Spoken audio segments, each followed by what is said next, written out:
This is the New York City transportation electric bus ride that we used on a few occasions during our trip to New York City.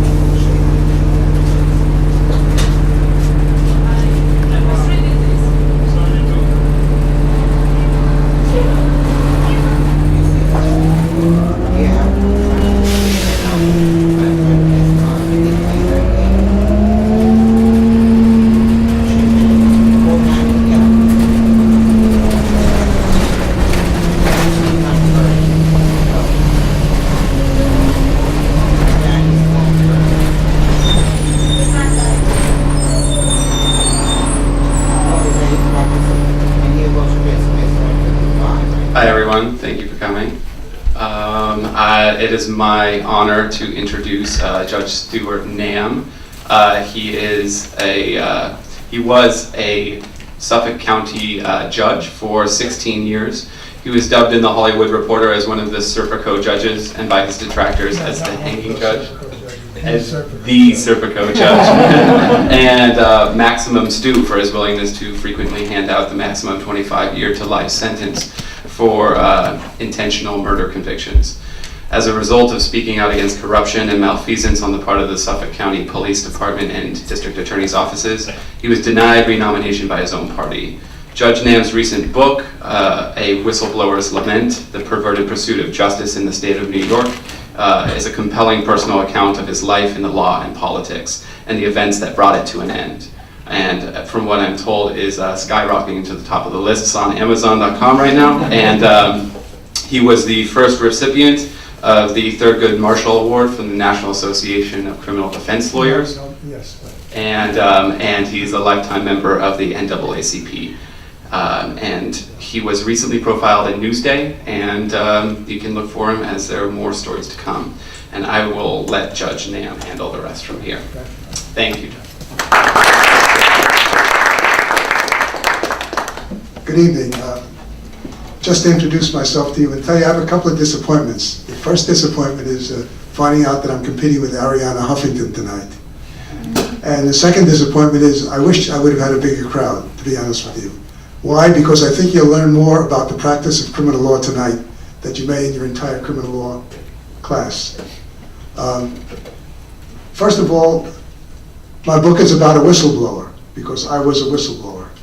And I want to read something from you. There was a gentleman long before your time, because I'm looking at your ages, who did the reviews in the New York Times. His name was Vincent Canby. And he wrote a review of the movie Silkwood. You're probably too young to remember the movie Silkwood.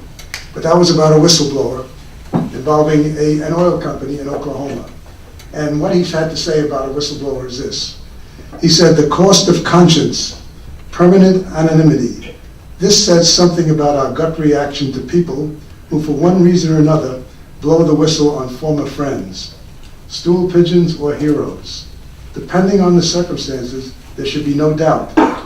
Yet there frequently is doubt, if only because the courage to speak out against prevailing attitudes is something we honor far more often in theory than in fact. Courage of that sort is often inconvenient, at least in its own time. It's not easily understood in a society where conformity is king. And that was Vincent Canby many years ago. I'd like to tell you something about myself before I get into the subject matter of my book. And before I do that, for inviting me, Ryan, this is for the school library. Thank you. So kind. Thank you. Thank you, Ryan. I grew up in the tenements of Brownsville, Brooklyn. Now I know Brian is from Nevada, so he probably doesn't even know where that is. But some of you, I take it, may come from Brooklyn, okay? And the tenements of Brownsville back in the Great Depression were very different than the high-rise buildings that are there now. And I was the oldest grandchild in both sides of my family. And I was also the first grandchild in both sides of my family to go to college. And I couldn't have gone to college but for the fact that there was a place called City College of New York, which at that time, believe it or not, was free tuition. All you had to do was pass an exam, and I went to City College. I'm actually going to be speaking tomorrow at the Colin Powell School at the City University of New York. And it's going to be a pleasure to be back there. My brother Joel, who's a doctor, a successful radiologist, now retired, went to a free medical school, downstate medical school in Brooklyn. So that's what it was like in the 1940s and 1950s, and that's how it changed to today. In City College, I played lacrosse for 4 years. I didn't even know what the sport was when I started playing it. And I was being coached by a Cherokee Indian who was Jim Thorpe's brother-in-law. And I played lacrosse for many years until I had a dislocated shoulder. I went in as an engineering student. I wanted to be an architect, but I never made it into the one school that had free tuition for architecture. And so my parents insisted that I go to college, so I went into engineering. And in the engineering, in the first physics class that I had, Physics 101, the professor who was retiring that year failed the entire class and gave a few of us E's, which meant that you could take a re-exam. And I went home and told my parents, I don't want to be an engineer. I want to be an architect. I'll go to Delahanty Institute, which is a school I think still exists in Brooklyn, that taught architectural drafting. And my parents insisted you go to college.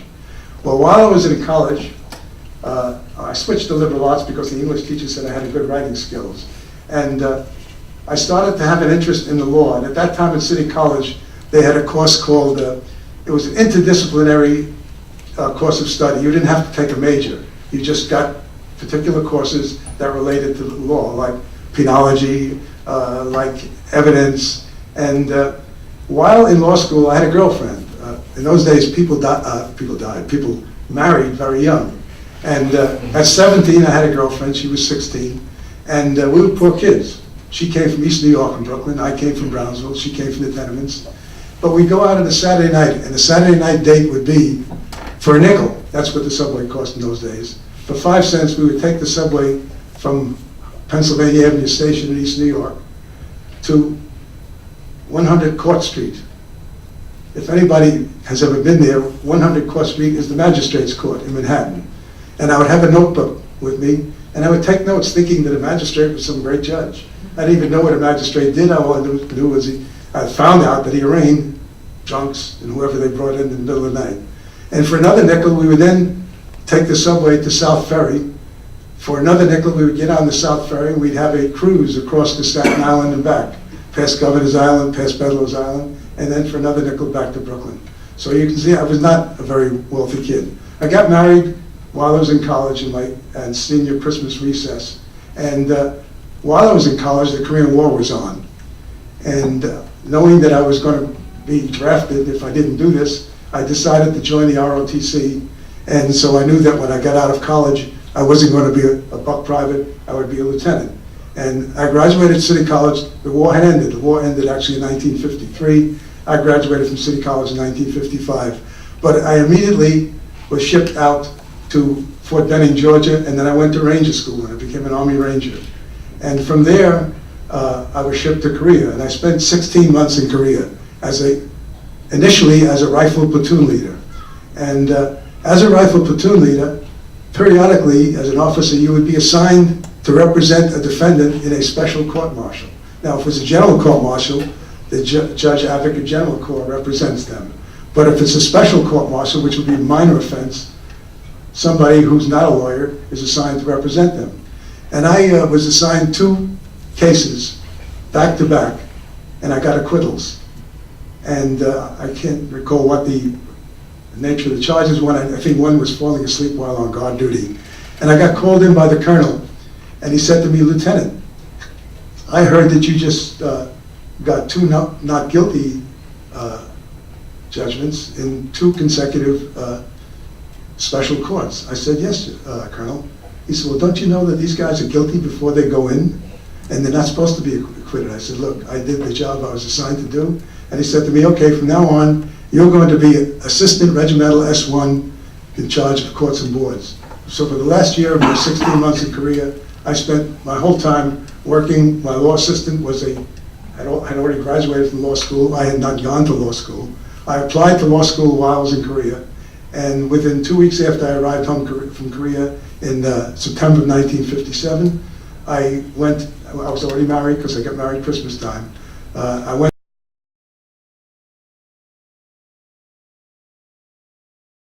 And when I came out, actually before I came out, President Kennedy was the president at the time. And President Kennedy had what he called a law honor graduate program.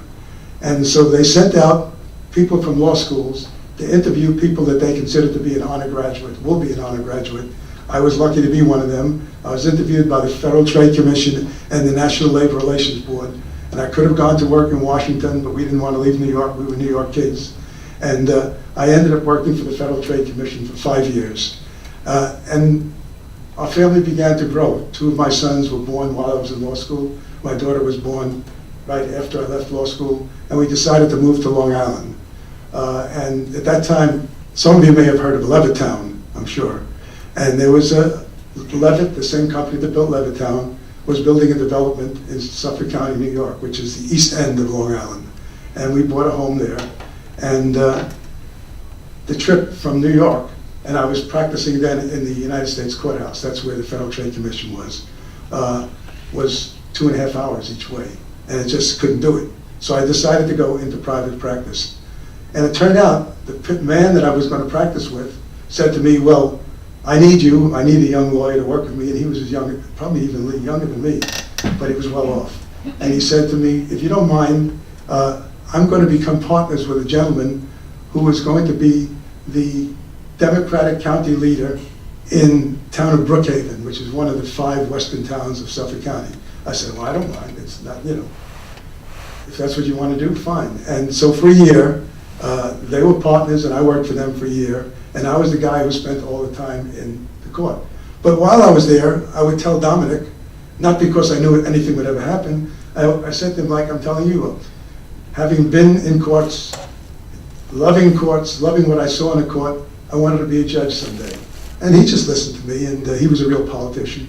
In fact, my other partner, after 1 year, I went to them and said, look, you guys, one's a politician, the other one writes briefs all the time for the appellate courts. I said, I'm spending all the time in court. I said, I can't do this. You need to make me a partner. So they made me a full partner, and I was the lightweight. I didn't bring in a lot of money. They brought in the money. We never made a lot of money. But I used to tell Dominic, I said, boy, I would love to be a judge. And one day I got a call from the Judicial Nominating Committee for the town of Brookhaven. And they said to me, Stuart, we would like to nominate you for the District Court of Suffolk County. Now, I knew I couldn't win. I was living in a town that was virtually all Republican. But if you want to be a judge, if they ask you to run, you run. And I didn't have any money to run, so I ran. But lo and behold, there was a thing called Watergate. And there was a scandal in the town. And suddenly Stuart Nam, who didn't have a prayer, got elected district court judge, which is the lower court in Long Island. And I won by 58 votes out of 64,000 votes cast.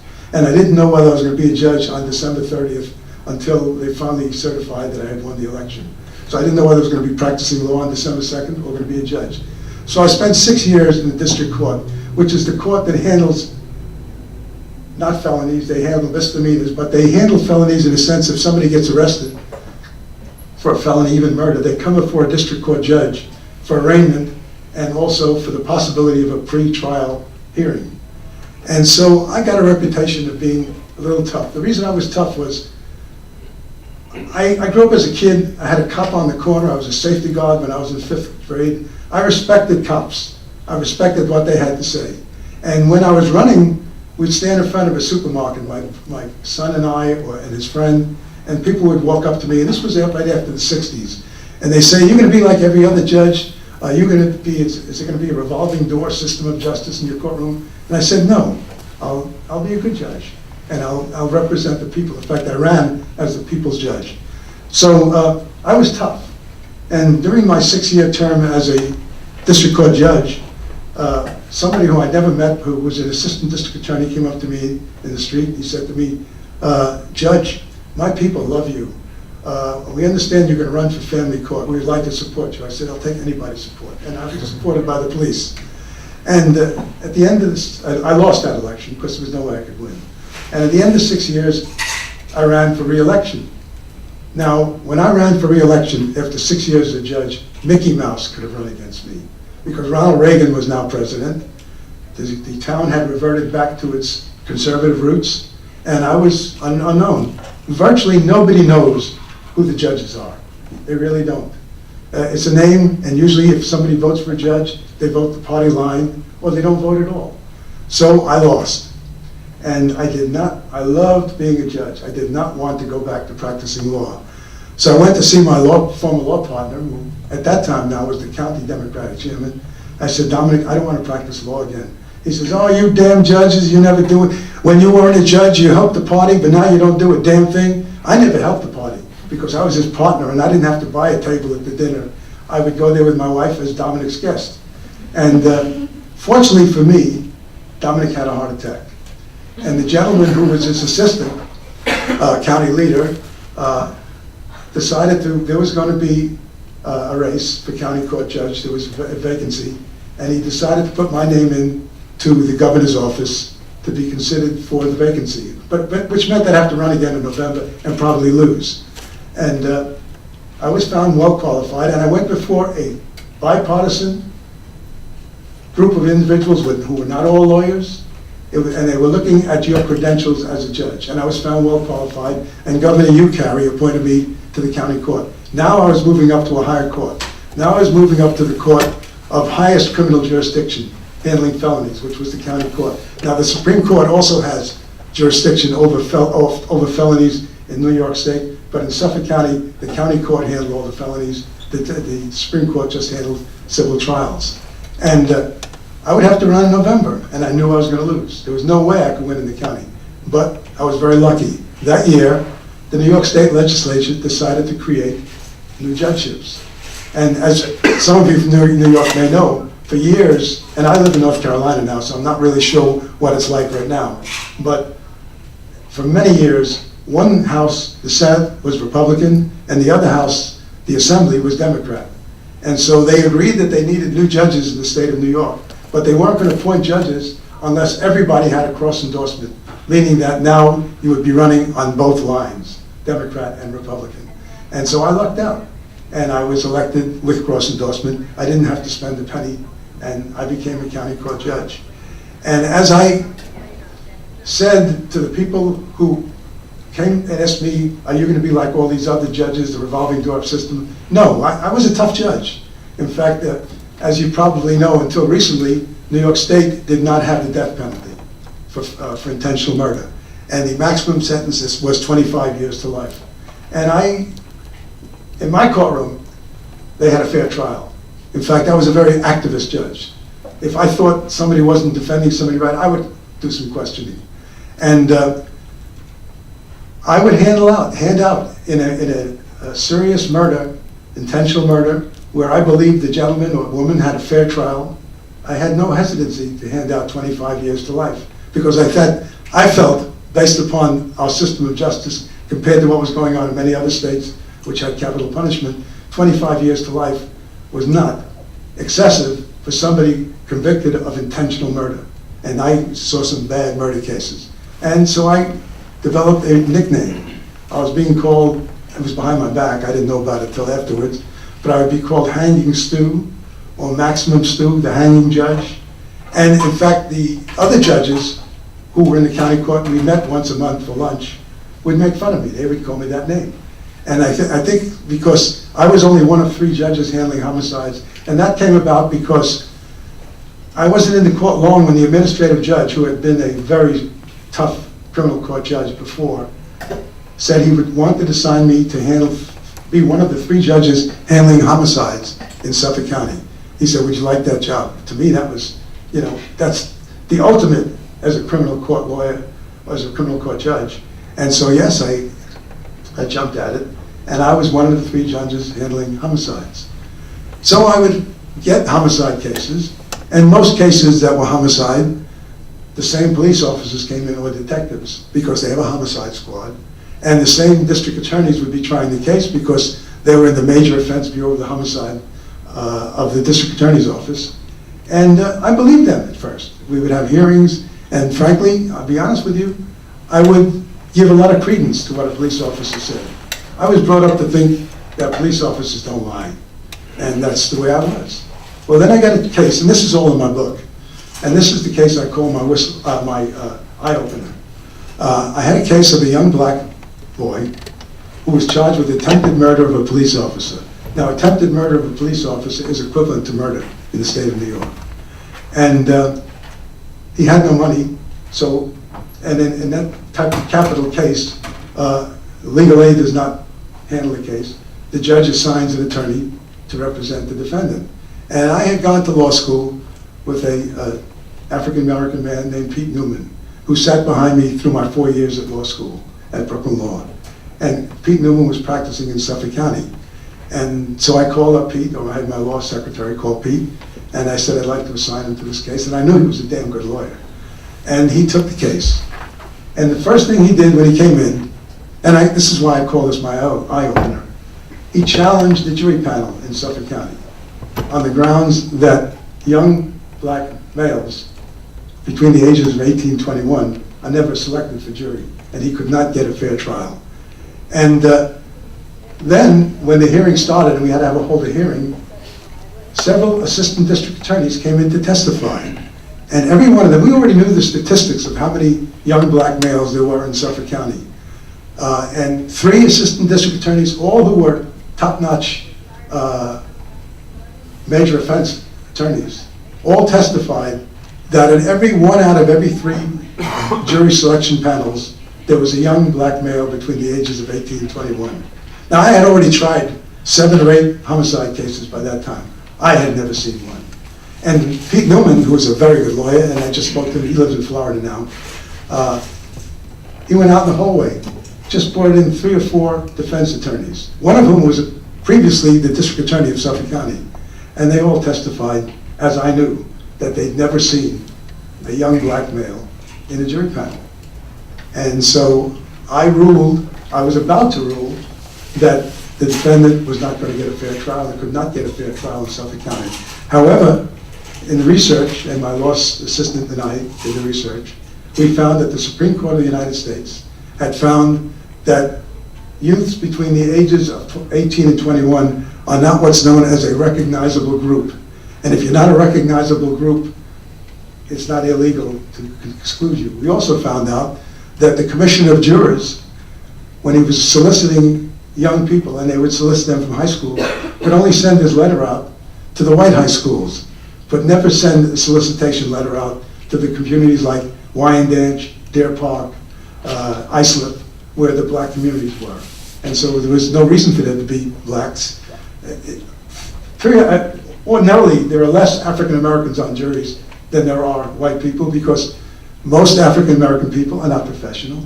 They work hard. They don't have the time to be on juries, and some don't vote, and so normally they are very much in the minority. And it's tough to get a jury that really has a percentage of African Americans that's equal to the percentage in the community. So when I read that decision by the Supreme Court, there was nothing we could do. And I had to say, yes, there was problems with the selection of the jury panel, but the law says that I can't do anything about it. And so he was found guilty of attempted murder of a police officer. Now my eyes were open. I said to myself, these guys are coming in front of me, they're representing the district attorney's office, and I know they lied to me. I know they lied under oath. One was the chief of the homicide bureau. And so the next case I had was a murder case, and it was a murder, it was actually a mafia hit case. And a lawyer had been murdered in his law office in the morning, and the man who was being charged with the crime was a contract killer. And during the course of that trial, the facts that I didn't want to go into it, there was a movie years ago called The Prince of the City. This guy was one of the characters in The Prince of the City. He was a heroin salesman. He sold heroin. He actually sold it out of prison when he went to prison. And they had a man come in to testify. The FBI had a man in custody who was going to be a witness in the case. He was brought in as an informant. And he sat next to me, this man, who was being paid by the Federal Bureau of Investigation with your taxpayer money and my taxpayer money, and it sat next to me and admitted to committing a homicide, committing robberies, being involved in burglaries while he was in the witness protection program. And the jury was hearing this too. Because we had a preliminary hearing to see whether he could testify, and when he took the stand, defense counsel just tore him apart. He had to admit. He admitted right in front of me that he'd sat behind a man in a car, and somebody gave him a car for shooting the guy in the back of his head while he was in the witness protection program. And so the jury found this defendant, whom I believe was guilty of sin, found him not guilty. And one juror said to Newsday, and that's the Long Island newspaper, that if somebody in my family were killed, I would want anybody but the Suffolk County Police Department to handle the case. Then I had a second murder case, and that was a rape murder of a young woman who was a nurse, who was raped and murdered in the basement of her home when she had come off a shift as a nurse. Her young son, 7 years old, found her laying in the basement in a pool of blood. And there was a young guy who was picked up who had a record. I actually had sentenced him once before, earlier on in my term. And police officers came in and would testify that they didn't have any notes, that they didn't take notes when they questioned anybody. They brought in a young man who, and these people appeared very often in Suffolk County. They would have somebody who was a jailhouse snitch. They would make deals. They never admitted that, but they would make deals with somebody in the jailhouse who would come in and say that I talked to defendant X and he told me how he committed the murder. Well, he didn't have to talk to anybody. He could read about it in Newsday, and prisoners do read the newspapers. That jury also acquitted a guilty person. And I came home that night and I said to my wife, by the way, my first wife, who died several years ago, was a probation officer in family court. And I said to her, Lenore, you know what's been going on? And this was news in Newsday every day. I said, I can't take this anymore. I'm going to write to Governor Cuomo and ask for a special prosecutor to investigate the Suffolk County Homicide Squad. Well, once that came out, and by the way, there was an election for DA coming up, and I told Governor Cuomo in my letter, we were going on vacation, my wife and I, we were going to South America. I said, please do not, if you're going to do anything, do not appoint a special prosecutor till the election is over, because I'm being accused of saying things which are political, which they were not. And so when I came back from South America, a representative of the State Investigation Commission came to my chambers and told me that they were going to investigate the Suffolk County Homicide Squad. Well, for the next 3 years, my courtroom was a battleground. They would do anything to provoke me, to get me off the bench. Anything they could do. When they couldn't do that, suddenly there was a reassignment of judges from the criminal court, the county court, to the Supreme Court, which meant that I was going to be one of the reassigned judges and I was no longer going to have criminal jurisdiction. They were so anxious to get me out of there. And I'm talking about the leaders, the political leaders now, and the administrative judges.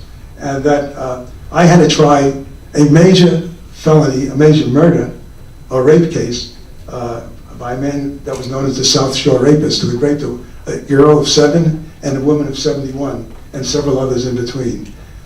So anxious to get me out of there that I was in a courtroom that couldn't even handle the jury that we were selecting for a major criminal case. So I went to the newspapers, I actually had a press conference, and I said that this is done to me because of what's been going on in my court and the investigation that's going on, and everybody knew about the investigation now.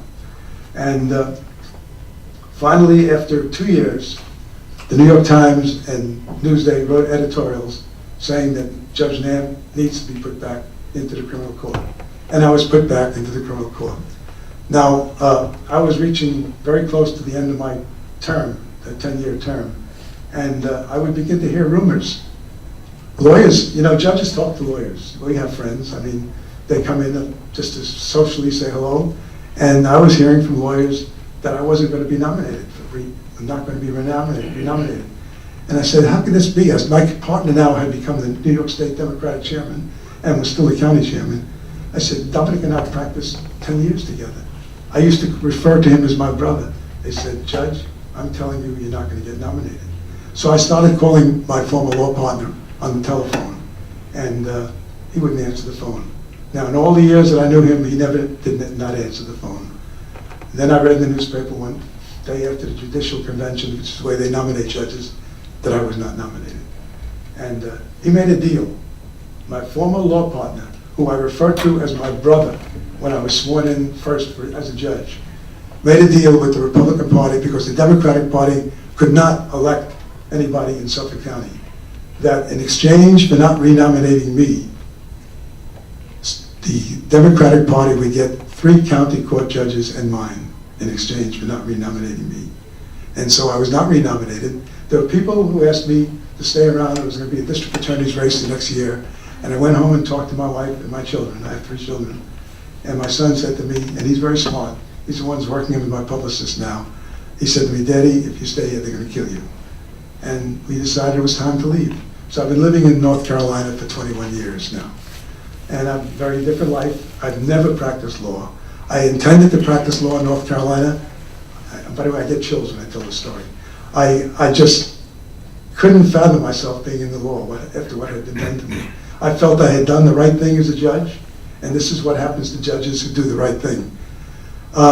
So 3 weeks after we went to North Carolina, we get a telephone call. And actually there were 3 telephone calls. One was for the Association of Criminal Defense Lawyers of the State of New York. And they said to me, and this was 4 days before this great man had died, and I had actually met him in the United States Courthouse. They said, "You're going to be the first recipient of the Justice Thurgood Marshall Award. And we'd like you to bring you back to New York, it's going to be at the Marriott Marquis." And then I get another call from the New York State Bar Association saying, "The judge, you're going to be the recipient of the David C. Michaels Award." And it was set for the same day at the Marriott Marquis. And then I got a third call from the NAACP of Long Island. And they said, "Judge, we want to make you an honorary member of the NAACP and for what you have done." And so I have these 3 trophies. As far as I was concerned, they were posthumous. I was so bitter. I had done my job as a judge. And this is what happens to a judge who does his job. And so even though it was wonderful to receive the awards, and I received the Justice Thurgood Marshall Award 4 days before he died in January 1993. And I knew about Justice Thurgood Marshall because in my last year at City College of New York, I had taken state and local government. And the man that taught me had written the historic brief for Brown against Board of Education, which Thurgood Marshall argued in the United States Supreme Court. And I had met him when he was a judge in the Foley Square, where the Federal Trade Commission office was, because I had shared an office with an African-American man who was much older than me, but who had worked for the NAACP. And when Lyndon Johnson appointed him to the circuit court, he said to my roommate, said to me, "Stuart, do you want to meet Judge Thurgood Marshall?" I said, "Of course." I said, he's a legend in my time. And I went down, he called down, and we went to his chambers. We were up in the tower. I don't know if any of you know where the U.S. Courthouse is. It's right next to the New York State Supreme Court building, and it's got a tower on top. And the Federal Trade Commission was in the top of the tower. We went downstairs to his chambers, and this enormous man, I'm only, at that time I was 5'7", I'm probably 5'5" now. This man with big hands shook my hand, and I will never forget it in my life. Because in my estimation, he was one of the greatest lawyers that ever lived. So that's really my story. It's a bitter story. Oh, let me finish. Just let me finish, and I'll take all your questions. When I was given these awards, I was asked to speak and tell my story. And I got up and told my story. And at the end of the story, this was, I don't remember which award ceremony it was, 2 lawyers came up to me and said, "Judge, we have a friend out in Hollywood. He'd be interested in your story." They said, would you talk to him? I said, I had already started a manuscript because while I was a very, I kept copious notes as a judge. I didn't just sit there, and look at the walls. I took notes. In fact, court reporters would come to me after a trial and say, "Judge, this is what I got from, does it match with your notes?" And they would take my word for what the witness had said. So I said, "Sure, I actually started writing a manuscript." And I said, "I have this manuscript. I'd be happy to talk to him." And I got a call about 2 weeks later from a man who said that he had produced the movie Hoffa with Danny DeVito.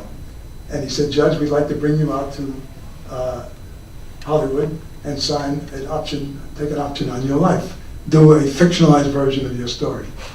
would you like to come? I said, yeah, but you're gonna have to send tickets for me and my wife. Oh, we're gonna do that. And we went out to Hollywood. They picked us up with a big 30-foot limousine, you know, and took us to the hotel I was gonna say Disney World, no, Universal Studios, Sheraton at Universal Studios. I signed a contract with him on my life. I left my manuscript there, and 6 months, he tried to get, he was gonna use Al Pacino to play me because he was a Brooklyn guy about my age at that time. But Al Pacino would have to have a very young wife. It couldn't be a wife that was my age. And, but nothing happened. But a week before the 6-month option was up, I get a call from the agent for this man. And he said to me, Judge, I have a client who's very interested in your story, but he doesn't want anything to do with Israel. And that was the name of the man that I had signed an option with before. I said, well, when this option is up, I'll be happy to talk to him. So he called me right after the option period was up, and he introduced himself again. And he said, I said, well, who's your client? He says, well, you probably don't know his name, but he won the Emmy for creating the character Kojak on television, and he wrote the script for Judgment at Nuremberg and won the Oscar. So now I was working with a guy who had won an Emmy and an Oscar, and was very well known in Hollywood. His name was Abbey Man. He died about 2 years ago. And we worked for a year, and basically I was writing the story. I mean, we didn't have the internet then. We would fax back and forth early in the morning, and I basically was writing the story. And then, but when the year was almost up, he said to me, Judge, I don't think I can sell this story. I'm going to work the Rosenberg boys, and you know who the Rosenbergs were? They were a Jewish couple that was executed for giving information about the atomic bomb to the Russians. And he said the Rosenberg boys, the sons of the Rosenbergs who had been executed, they want to fight this story, and I think that I want to do their story. And that was the end. And so at that point, I took my manuscript, and I said to my wife, forget it, this is never going to happen. I don't want anything to do with it. And I took my manuscript and buried it. My wife died 3 years after I moved to North Carolina. She was a probation officer in the family court. She loved her job. She had gone back to school after my kids grew up. She had gotten her bachelor's degree, she had gotten her master's degree, and she loved being a probation. She couldn't work criminal because that would have been a conflict of interest with me. But she worked in the family court, and she never really wanted to leave Suffolk County, but she knew we had to leave. And I believe that she carried it in her heart for 3 years. And suddenly on a Sunday morning, and my wife Nancy, who I married not long afterwards, who lost her husband before my wife died, she, on a Sunday morning, in my arms, died of a heart attack, one of the healthiest women I ever met. I firmly believe that my wife carried this in her body for 3 years, but never said anything about it. She did what we had to do. So that's basically my story, and I say this to you when I introduced myself to you. I said, you may learn more about the criminal justice system tonight than you're going to learn when you're in your criminal law class or your criminal procedure class. What you have to know is that there are people who will do anything to get their case won. And I'm talking, and this has not only happened in Suffolk County. I've been told over the years, I've been sent emails, I've been sent letters, I've had telephone calls.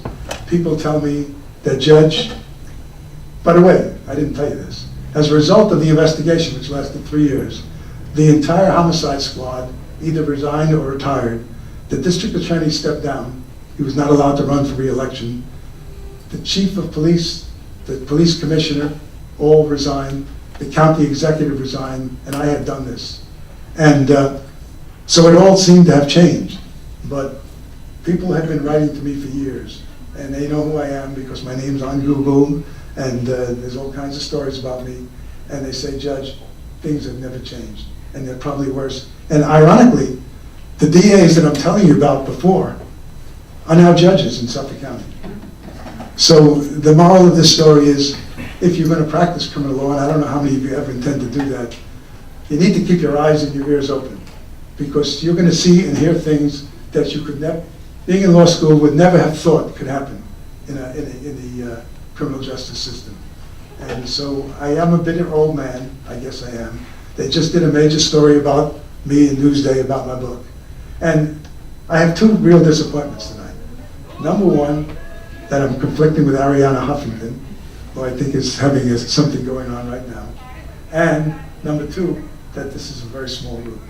And I really wish that I could have spoken to a larger group. I appreciate all of you coming here. And I know you wouldn't be here, and I don't think you're coming for the sandwiches. I think you come because you come because you're interested in the law, and that's wonderful. But I'll take questions from anybody if you have any questions. Yes, sir. Judge, thank you very much for coming. My question is about, in your experience, what sort of institutional pressures arise within, for example, a DA's office or police department, such to create an environment like the one you described? Well, you know how I described it in Suffolk County, and I firmly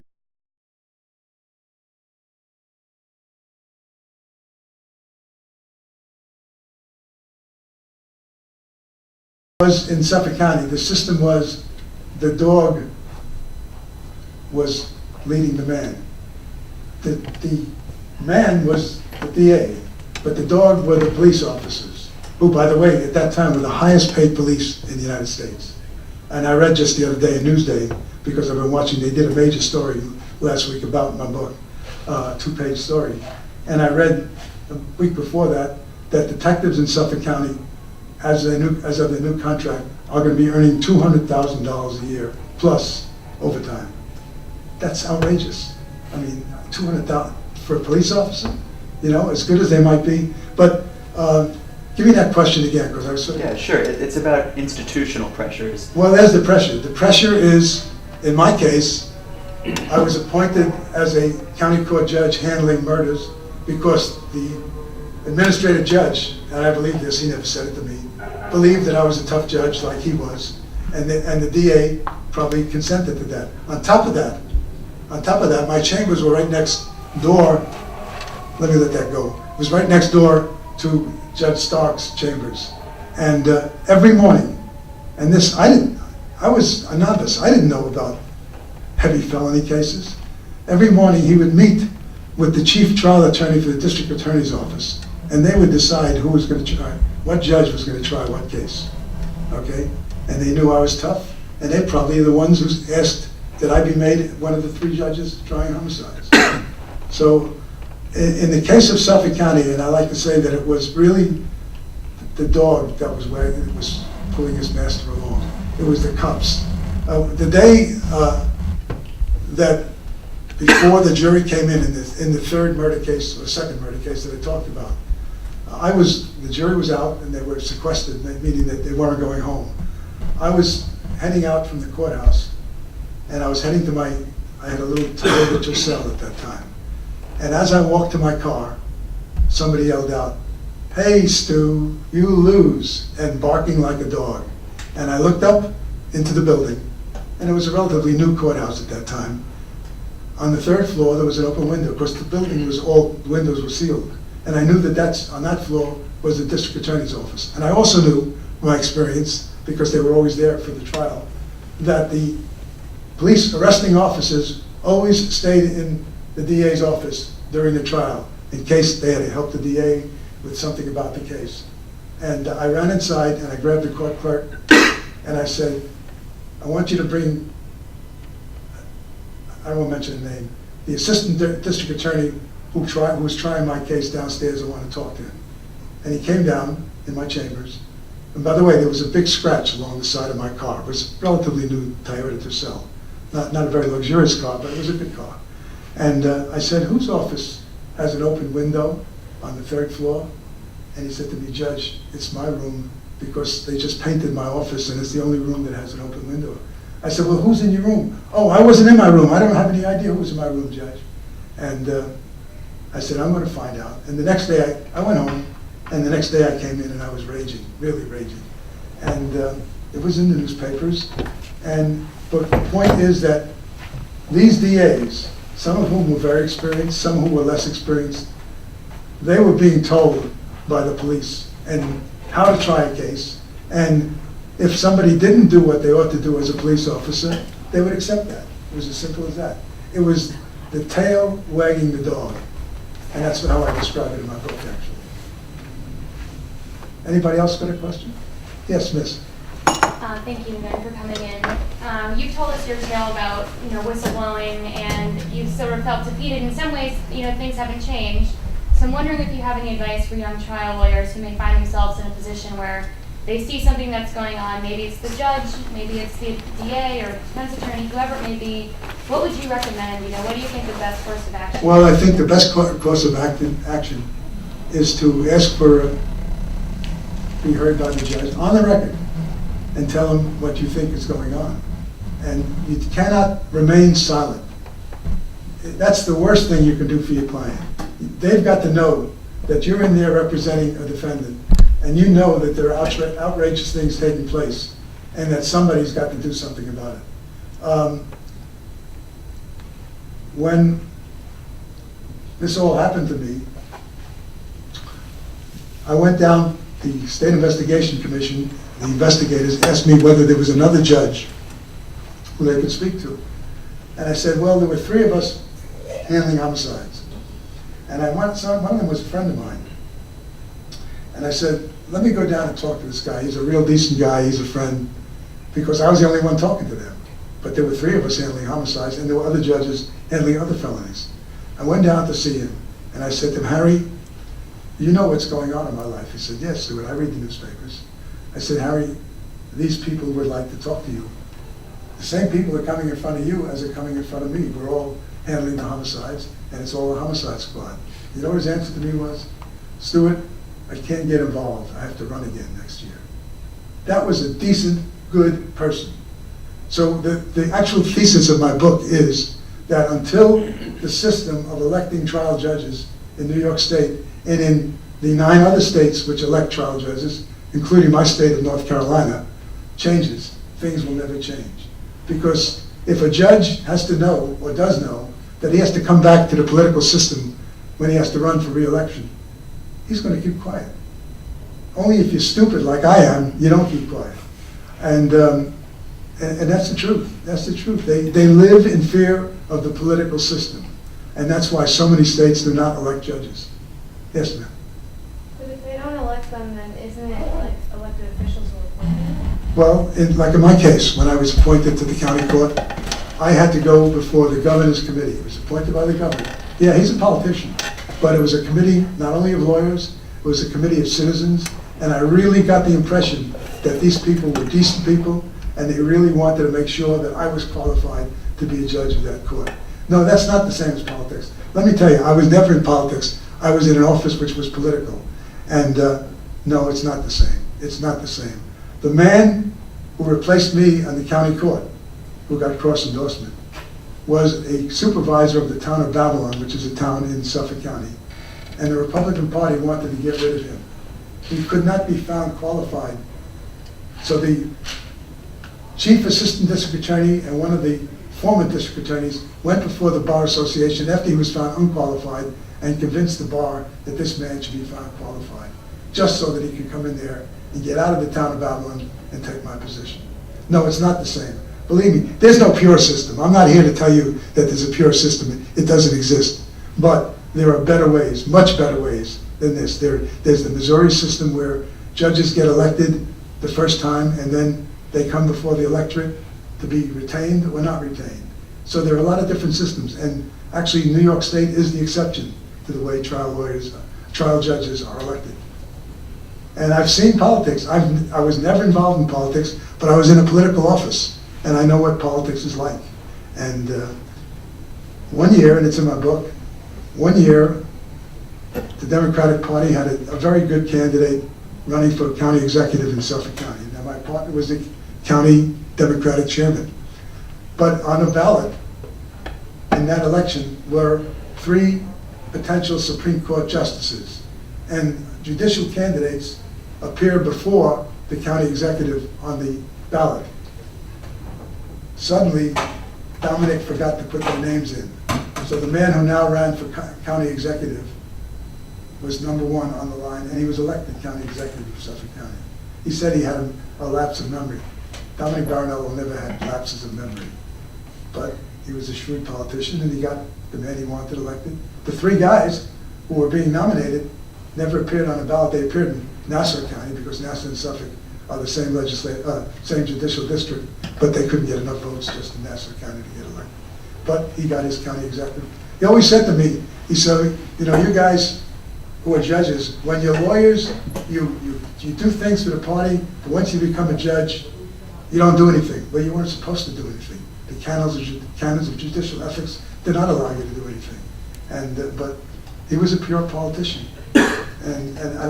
And I can vouch for the fact, because I went through the system, that the manner of selecting judges in that type of system is 100 times better than being picked by a group of politicians that all they want to do is whatever the boss tells them.